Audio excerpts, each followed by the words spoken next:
Now this decree is made by Artaxerxes that Ezra can go up. Now this is the copy of the letter that the king Artaxerxes gave unto Ezra the priest, the scribe, even a scribe of the words of the commandments of the Lord, and of his statutes to Israel.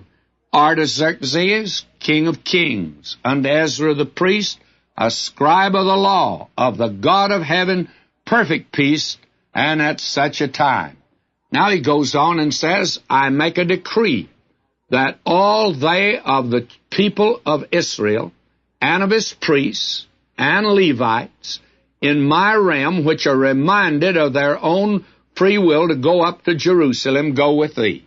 Again, the commandment was not a commandment, a must. They must return if they wanted to, according to their own particular desire and leading of the Lord.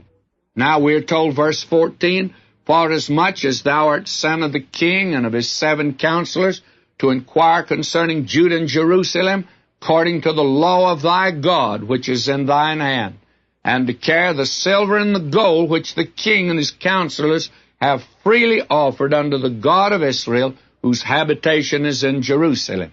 Now apparently Ezra had a real witness with the king Artaxerxes, and he'll figure very largely, by the way, in the book of Nehemiah. I think that Ezra and Nehemiah must have been acquainted with each other. Now we find here that they get together all of this material, and then Ezra sends out the decree, and then the preparation is made for them to leave. And we're told in verse 26, Whosoever will not do the law of thy God and the law of the king, let judgment be executed speedily upon him, whether it be unto death, or to banishment, or to confiscation of goods, or to imprisonment. Now that was the law in reference to them after they arrived in the land. In other words, if they're going up, they must mean business as far as their relationship to God is concerned.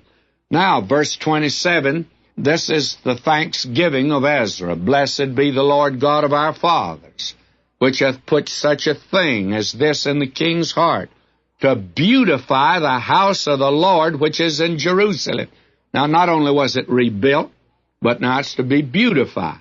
And God's house, I think, ought to be made beautiful as it possibly can be, according to the ability of the folk who are identified with it. Verse 28, And he hath extended mercy unto me before the king and his counselors, before all the king's mighty princes, and I was strengthened as the hand of the Lord my God was upon me.